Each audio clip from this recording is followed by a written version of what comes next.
show you something that happened last night, or at least let you hear what happened.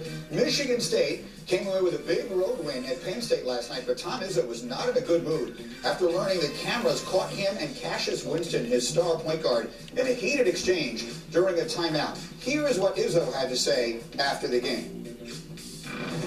Yeah, I think it's so ridiculous at the media that ESPN zooms in, and I let them in my huddles.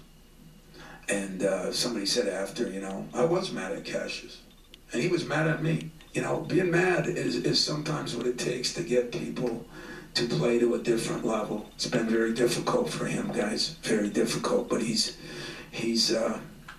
showed his true colors, man. That's why I love him. So I think I'll go hug and kiss him, see if someone puts that on camera, and we'll call it a day.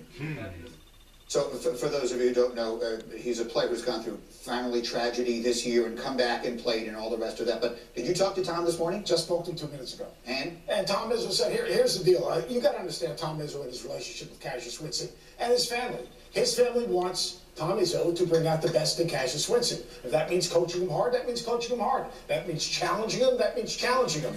Cassius and Tom have a unique relationship. And in that moment, Tom said, you're not playing hard enough. Cassius said, yes, I am.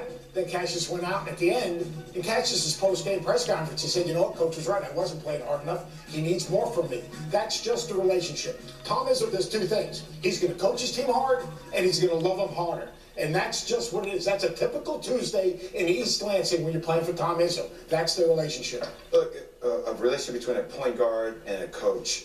As a young point guard or a young player, you have an ego, and sometimes that ego can get a little bit blown out of proportion when you start saying what you think you know, and then when you get confronted by another dominant alpha ego who tells you, no, you're wrong, and you see that you're wrong. I think for any young man, that's a great learning lesson to understand where you are and how you need to improve. And look, no one has ever been coddled to greatness. If you want your players to be great, if you want everyone around you to excel, right? I've never seen a coach not get the most out of his players by saying, hey, you're doing a great job every single time. All right. That's my issue. Look, some people think that we've gotten too sensitive as a society. We didn't know we had. Sometimes we have. Yes, sometimes we have. I do not believe there's no line to be questioned. Physical contact with a player, not acceptable. Demeaning a player, not acceptable. Coaching them hard, yelling at them when they're not playing defense hard enough, that's coaching. And you got to understand their relationship. And Coach Izzo could have my sons any day. Absolutely. Coach Izzo could have my sons any day. 100%. If I had I have a son. Let's move on.